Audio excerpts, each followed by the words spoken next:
conversation is just an opportunity to talk about um, kind of how God and your life intersect. And I know that happens a lot, but in order to sort of focus on it, one of the big areas or times in your life when God really moved because your life was shaken, I think it's important for people to know where you sort of came from. So, can you tell us a little bit about your background in the church? Um, however you want to say that. hmm Um, I grew up like when I was little. I have three brothers, two older brothers. And growing up, we didn't go to church at all. Didn't really know anything about church. When I was in first or second grade, um, my mom had a relationship with another man. My dad was an alcoholic at the time. My parents split up. Well, this man was pretty crazy and abusive.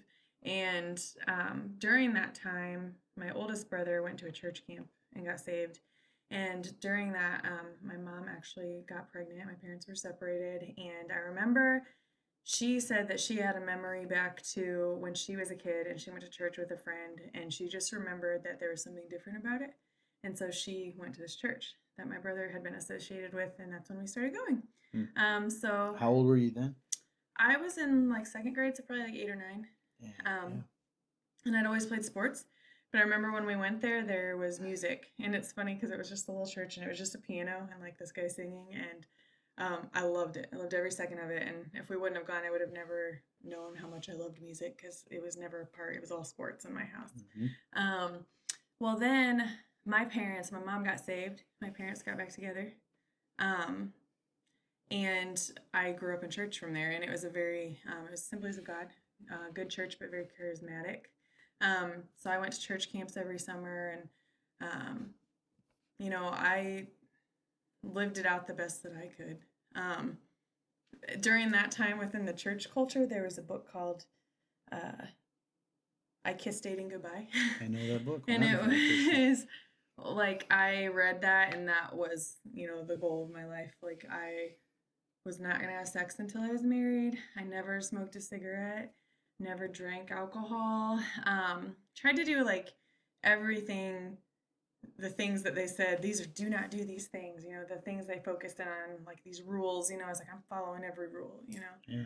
And the point of that book for people who haven't seen it is the idea is that dating in of itself is not good, really, and that the author of this book sort of said, you should be dating intentionally, which is I think a good thing, and sort of like courting, really, right? Mm-hmm. Like old is the way he would approach that. Is that how you remember it? Yeah. Like it should be courted and then it lead very intentional towards marriage. What's the point if Yeah. you're not? Yeah. Okay. Just so that people know that. Yep. And I Mm-hmm. actually read the same book when I became a Christian. Someone gave that to me, way different time in my life, but I have read the book too. So Mm-hmm. I know what you mean. Well, and they had these like group things. So like younger girls, like grade school, middle school girls, they did what was called a gap retreat once a year that I always went to. It was Girls About Purity. And it was like an overnighter and you would hear stories from people. Like I remember seeing videos of like a woman who her first kiss was her wedding day. And then you heard from people who had sexual relationships with people and what that had done to them and how they felt afterwards. And they always talked about the restoration of that and how God could redeem you, But there was always, it just always was like, and I always wanted to be unique, probably because I wanted to feel special. So I was always like, I want to be different. Like I don't want to do what everybody else is doing, and there's no point to dating. And there's. So did you not date really at all then in high school? Not well when I was 16. Well, yeah, before that, or you didn't do the. Not really. So what would you tell guys that would approach you? Do you remember guys approaching you then, or? I was pretty vocal about my faith. So do you ever remember a time a guy came up and Yeah. and what would you say? I usually would just say that I just want to be friends, or this was very mature. I would just, I'd get them to come to church.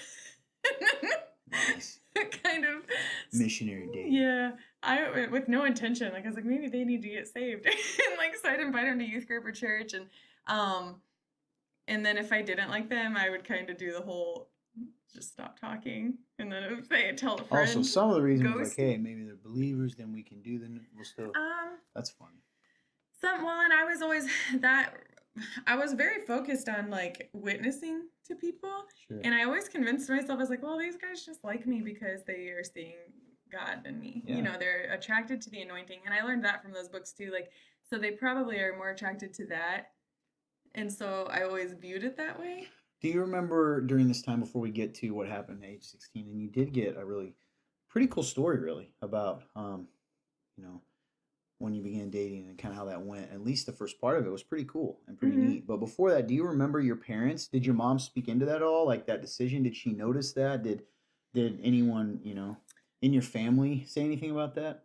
You know, we weren't huge talkers. I could talk to my mom, Mm. but we didn't. Like, we weren't a family that sat around the dinner table and, let's talk about our Yeah. feelings in the day. And so it was more of a, if I wanted to stay out of trouble, because it would get kind of,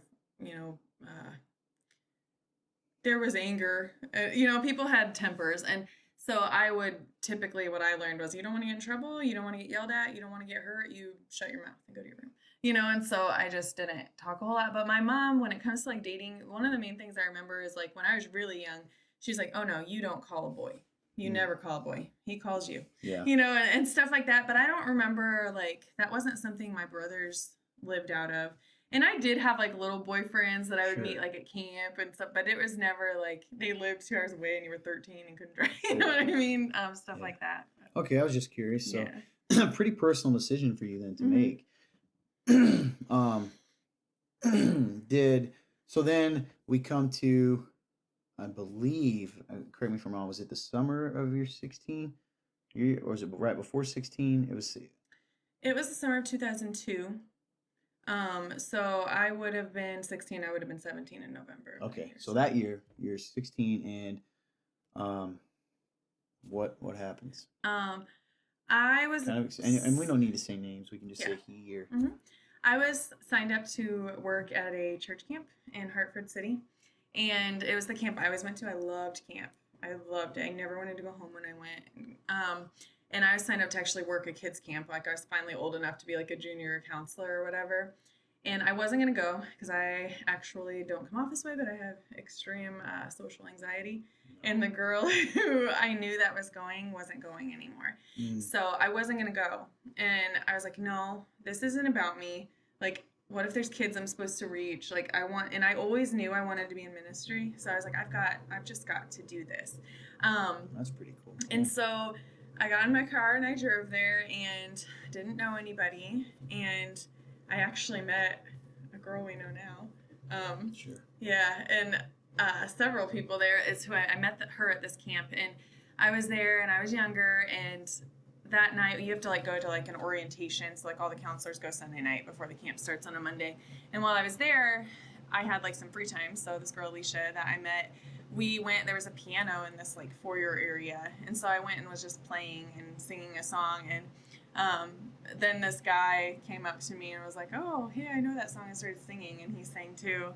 And it was weird that week because we ended up leading worship together. Whoever was supposed to lead worship I don't remember if they just didn't show up or what, but they're like, hey, we heard these people and they play. And so we led worship that week. And I still had like kids and stuff that I counseled. But. So kind of before we continue, I always think these kind of things are cool because there's a reason that even if we don't say why they stand out to us, that they're part of the story. So you said this night, right? What was it about this guy or this moment that you remember was like, huh, right? I mean, there were foreshadowing. There's some interest there, or whatever.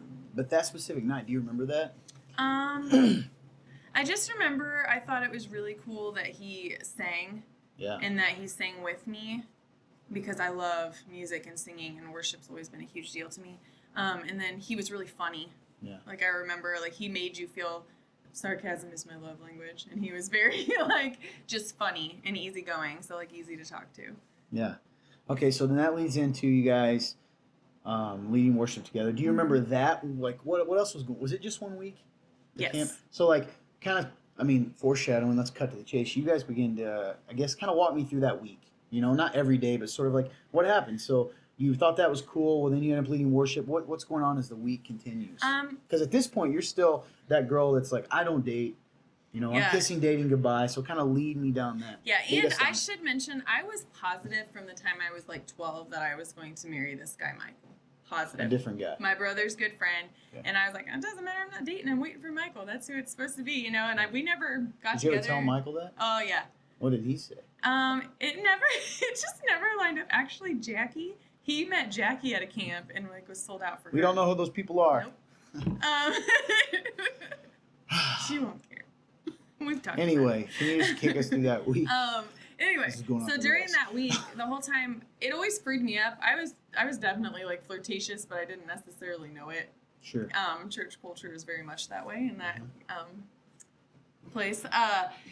But so I kind of went into it not thinking that it was going to be that. I knew it was like flirtatious and cute and whatever. Well, then we led worship throughout the week and stuff like that. By the end of it, and I remember like getting up early one of the mornings and like walking with him around the camp. Like he asked me to get up and walk, and we'd have to practice for like worship and stuff like that. Well, towards the end of the week, I didn't find out till literally it was like the last day of camp. I thought he was like, I don't know, maybe 18, 19. Because he mentioned like living with his parents and stuff like that. Well, come the end of the week, I found out he was 21. 22, something like that. But for my age and stuff, I was like, oh, well, this is easy. My parents will never approve of that. And so, like, I was like, they won't approve of that. That'll end So it. before we get there, okay. And I know I don't want to, you know, I want to be sensitive to the emotion because we've talked personally that it's hard sometimes to go back there and think about the emotion of it. But I feel like there's still this jump. I'm seeing this girl. You're telling us the story of this girl who makes this really serious decision. And you kind of told us twofold. One, I'm not going to date, right? I'm going to be with the person I'm going to marry. And then two, I've already chosen that person. I feel confident about it. Well, something happened. And do you remember what it was? And again, I guess tell us what was, because I think it's a cool story. And I think, that's part of your journey is what made your mind go, you know what, maybe I should be open to this. What do you remember being different about it? Music was one of them. Do you remember anything else? Was there? So I had this list of things that I wanted in my husband that I had prayed about, and I had it written in the front of my Bible. I remember like in the cover, and I had all these things written down, and I knew, and if you look, like, you know how you do write like letters to yourself for 10 years later, I want to get married when I'm 18. I want to be in ministry with a youth pastor. I'm going to marry a youth pastor, and we're going to do worship. Like literally very specific. Towards the end of that week, he went down to the altar, and he told me that he got called to be a youth pastor during the service. Yeah. And that's where he felt like he was supposed to go.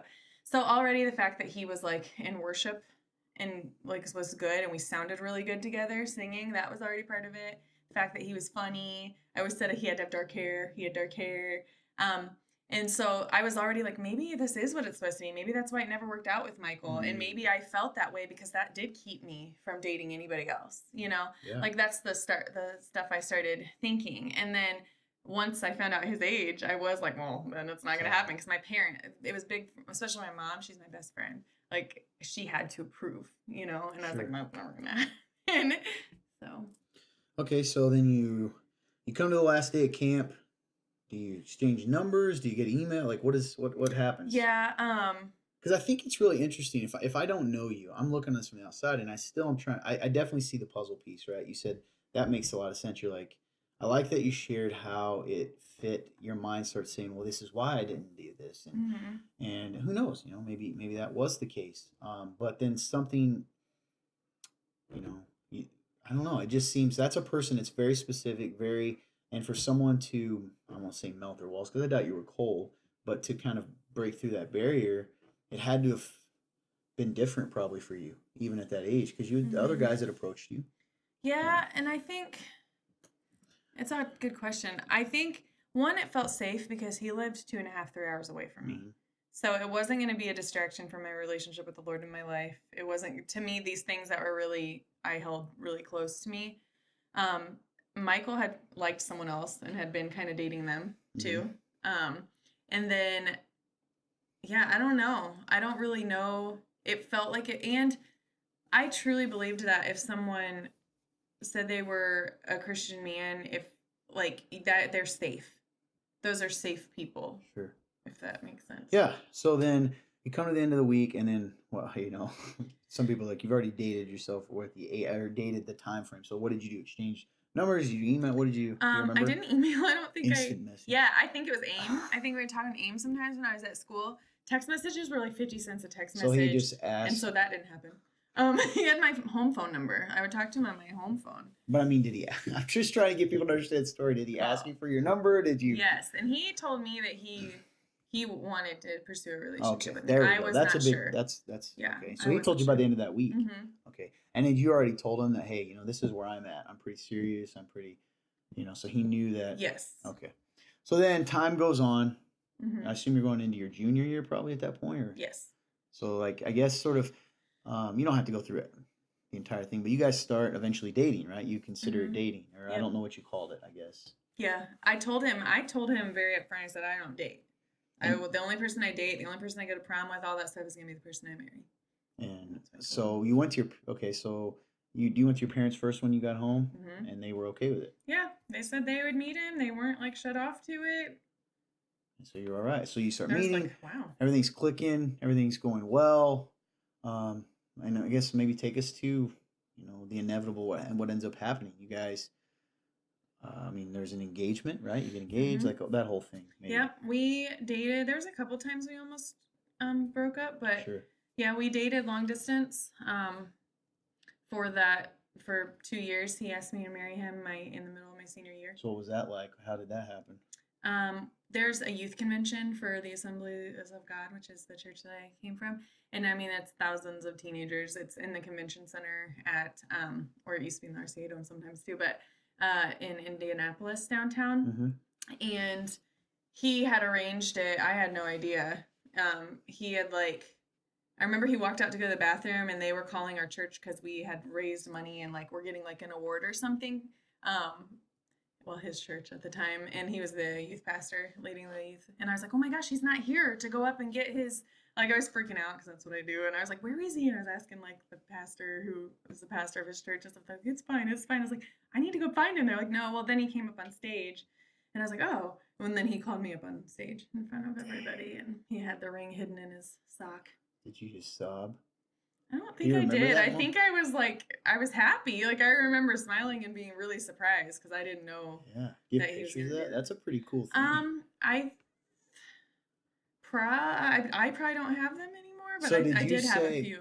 So you said that was the middle of your junior year? Yeah, well, that was senior year, Okay, senior year. So 2000. middle of your, so you still had to finish high school. What was that like going back to school being engaged? I 'Cause you wasn't don't the see only that. one. This Sure. other girl, Oh, I okay. remember she was engaged at the same time, so it was kind of like this shared thing. It was really easy because Did teachers say stuff and stuff too? I they were mean, just nobody ever said yeah, anything concerning, and I had always told everybody I was like, I'm getting married when I'm 18. I don't know when it's gonna happen, but and sure. it was really easy. I didn't have to mail out any invitations. I handed them out at school Nice. because I graduated June 4th, and I got married July 3rd of that year. Man. So, and the plan was you were moving. You had said he had moved 3 hours away, which was here, right? Yeah, he lived in Columbia So City. you guys already had this plan of like, you're planning the wedding. You're getting, that's an exciting time, probably. And probably at this point, it feels like literally every dream that you'd ever had is pretty much coming true. Because I didn't know. Especially for me at that time. Yeah, that's what I mean. Yeah. And you had said that he was already a youth pastor. So that's, And then he started leading the worship and stuff too. It is crazy. It's like everything, God was giving you everything you wanted. So you guys get married at you're 18. Walk us through like the good, this next couple of years. Like, man, what was that like being 18 and married and all that kind of stuff? Do you remember that? I was very lonely because I moved here, and everything and everyone I knew, my whole support system was back in Indianapolis. I didn't have my best friend now. I knew her at the time, and then his sister I was pretty close to. So I would spend time with them. He would work like at night, and I worked during the day. So, I mean, I didn't know anything different, so it wasn't bad. To me that was, and it was all part of ministry. If he wasn't around, to me, I was sacrificing for God, stuff like that. It took a long time for me to get on the worship team. I remember that, but that was like a season of waiting that I feel like God used. Like I was at every practice and just sat and waited and watched for a year or two before I ever got even asked to do anything. And then, I mean, I had my first son in 2006. How were you at that point? 20. I was 20 by the time I had him. Okay. Yeah. So everything's moving along, man. It's like your dreams are coming true. And then you guys, like, what happened there? So you had your first son. That was nuts. Was it hard to be Well, I guess that's unrelated. This is just my own I get curious. So you move on. You guys have another son, or like what kind of lead us through what ends up happening here? So from the very beginning, I always felt like kind of like I wasn't everything he wanted. Like I knew he loved me, like wanted me, but when I had like one of the youth girls because she had a really bad family life. And her mom lived in Ohio, and it was just a really bad situation. And so he had suggested, he was like, well, she could stay with us for a while. And I was like, yeah, that would be fine. Well, there was just some things happening there that made me uncomfortable. This was why I was pregnant. Found out that they were just spending a whole lot of time together. Like he'd leave and go hang out with her in her room and stuff like that. And Hmm. that was like the first time with her. It happened again later when she had moved out. Like they had at least an emotional type affair. Sure. Well, that kind of came out because he'd be gone like all night long. I'd wake up and he wasn't there, and I finally got to the point, and there were some other things going on where I asked, I told my pastor's wife because I just didn't know what to do, and I knew I couldn't tell my mom because I didn't want her to think of him differently. And so we had gone to counseling. The church paid for that, sent us to like couples counseling and stuff like that, and then there's a couple things with just other situations with other girls, and I don't know how far you want me to go down the road on So, it. well, we don't need, yeah. So you go forward, and then is it 2011? Mm-hmm. Okay, that things really, I guess, for lack of a better word, the dream kind of shattered a little bit. So, without we don't have to go into too many details. I don't think that matters for your Mm-hmm. story, but sort of just give the gist of what happened, and then you He ended up having a relationship with my best friend know. at the time, and at that point, I told him he needed to go to his mom's because these kinds of things. We'd been talking about this person Sure, individually for a while, and it just got to the point where it was like she came to me, sure, she felt bad and came to me, and so I told him he needed to go to his mom's just for a little bit. We'd never done that, like he'd never been away or anything, and so I went to my mom's, and it just basically ended up being, I said I want to be here with you, but you need to get help on your own because he had some other just things sure, he was working through, sure. and so he was supposed to go counseling and stuff like that, and that just didn't happen. And it ended up we just couldn't reconcile the relationship, and all of a sudden everything I So you guys had was made gone. the decision to get a divorce, Mhm. and this was after talking to your pastor and pastor's wife, and kind of making sure that you were biblically, Mhm. um, because even today you would say biblically, you know, Jesus himself is pretty straightforward when it comes to the topic of divorce, and that's not the point of all this, but you wanted to make sure that you were doing the right thing biblically. You got divorced, and so take us there to like what that what you felt like. So you build up, you have the dream you always wanted. I know we skipped through a lot of things, but Mhm. that's a long time, and you were Yeah. married for how long? Officially we were married for like 7.5 years, Yeah, 7. so at the He for moved out at being like 6.5. okay, yeah. So yeah, what was that like? It was really, really hard because I mean, we were like making CDs and like getting asked to like do worship for thousands of people, like camps, like all this, literally everything I'd ever wanted. And so when that happened, I just remember like the night it came out, I remember it was Valentine's Day. So that sucked. But I remember I went into my closet because that's what I do when I'm sad. I've done that since I was a little girl. And I was just so mad at God, and I was like, I don't get it. I've done everything that I've ever was supposed to do. I never had sex before I was married. I never, smoked a cigarette. I met church every time. Like I just went through this whole list in my mind of everything I'd done right, Mm-hmm. and why is this my life? How could this happen to me? And because I had always felt like, and the church I was raised in kind of was like, these are the do's, these are the don'ts. Do what you're supposed to do, and God rewards that. And I was like, well, I've done everything. It'll be perfect, and I just remember I was just bawling and yelling at God, and I just felt like, he was like, why did you do those things? I literally Mm-hmm. like heard it in my head, and I was like, what do you mean why? And it's because if like I had to, God humbled me in this moment where I was hurting, but not to hurt me, if that makes Sure. sense. Like, and I sat there and I was like, I did it because I wanted the reward. I Mm-hmm. didn't do it just because I loved the Lord and I wanted to please Him because I love Him more than anything else. I wanted the reward, and Sure. it was eye opening for me because it showed me, like, in those moments, that's how good God is. Mm. Like, even in those moments, he grew me, and for me, that showed me he loved me, because he was like, because I'm still here, Mm. you know?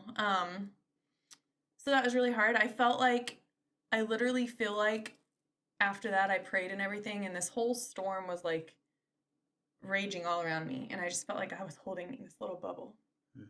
and I didn't feel it, and I remember being like, I'm in shock. I'm in shock. That's what it is. And it wasn't. It was a peace. Like, he just gave me, still hurt, but he just gave me a peace. Yeah, at that time. And how did you feel about? Yeah, thank you for sharing that. And I know that's, like I said, a very sensitive thing. And what I remember a comment of you saying what it felt like in the church community in general. It felt like for you at that point after that. I was scared to death once.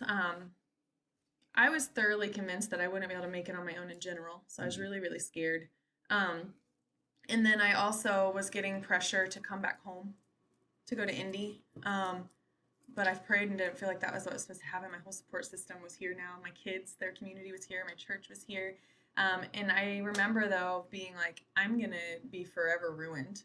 I'm going to have this big scarlet letter D on my shoulder, like, for divorce. Like, you're not anything anymore. Like, Failure. it's going to be, you sinned. Nobody's going to care about anything else, beyond that, because I was going to be judged. Maybe not by, like, my pastors, but by, I was like, well, I'm not going to be asked to be in any other stuff, or, Yeah. And unfortunately, that's happened sometimes, right? I mean, you still feel that sometimes, especially in the community where you guys are so active and all those kinds of things. So I guess, moving towards the redemption of it, what, like, if anything, and certainly there's a lot more to this story. You can ask her and she can walk you through that, but I won't make you walk through the whole process of what God's done in your life. But when you look back, what the years following or after, I mean, what have you learned? What has God taught you? What has been, what maybe did you not? How did He take that mess and make something beautiful out of it for your good? I don't have any tattoos, but if I ever got a tattoo, it would probably say "beauty for ashes," because that was just something I clung to, was the scripture that says God will give you beauty for ashes, and that's what it felt like. My world was burned down, and I didn't know, all that was left was pieces. There's nothing whole, and that's what I felt like I was. I was just pieces of me. It wasn't me anymore. And I just felt like God showed me, actually, the best way I can summarize it is God literally showed me this picture of, like, me in my room as a teenager, and, like, my mom would tell me to clean it, and I would, like, I need to leave. I need to go somewhere. So I'd shove stuff in drawers. I'd shove stuff under the bed. I'd shove stuff in the closet. But when I really needed to clean it, I had to pull it all out. Like, I would just do the quick fix to make it look good, And God showed me that that's what I'd been doing my whole life. I'd just been burying stuff to make it look better. And I was trying to fool myself and people, But you're constantly scared when you do that someone's going to look under the bed, And so in this picture, I saw whenever I'd clean my room, it always looked worse before it got better. Always. Because I'd have to pull it all out and put it into piles. This is trash. These are clean clothes. These are dirty clothes, whatever. And, but then when you'd put it away where it's supposed to go, the way it's supposed to be, I wasn't stressed in the morning because I could find it. I wasn't running around late to everything because I couldn't figure out where anything was, and I felt like God said, this is what I'm doing with your life. I'm going to pull it all out, all these secret things you've been stashing, and we're gonna put it all back where it goes so that it's peaceful and it's really clean, and that's a slow process, and it does look messier before it looks cleaner. And I feel like that's a big thing that He's done. And He also brought you into my life, which showed me, you taught me grace. That was the biggest thing. I've been raised in church, and I was living under a minuscule amount of the grace offered to me because I thought I had to do it all a certain way, and I was a failure if I didn't. And some sins were greater than others, and some, gave you more worth than others. And I just remember when I learned that the whole Bible was new to me, like reading it and seeing real grace has nothing to do with what I do. And that's hard. I still struggle with that, if I'm honest. Sometimes I can fall into thinking I can earn it. And that is the most beautiful lesson I think that He ever taught me, like through you, through all of that, was just, it's okay to let people know that you've got a mess under the bed, and it's okay. Let them help you clean it, kind of a thing. So if you could put it in a sentence, I think the idea of, you said you were living under, I think you said minuscule amount of grace. What does that mean? In a couple sentences, what does that mean? So I knew that God forgave me Mm-hmm. and that I could go to heaven, but I also thought I had to go to the altar every single week and ask God into my heart again. Or what? Or I could go to hell. I could lose my salvation. I could, I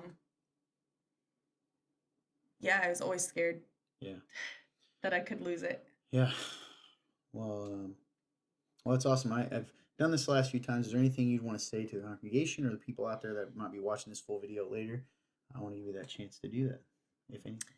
I guess just if I could tell you anything, it would be that God is good despite the circumstances. There's a song that I really love right now that says, even though I'm in the storm is not in me.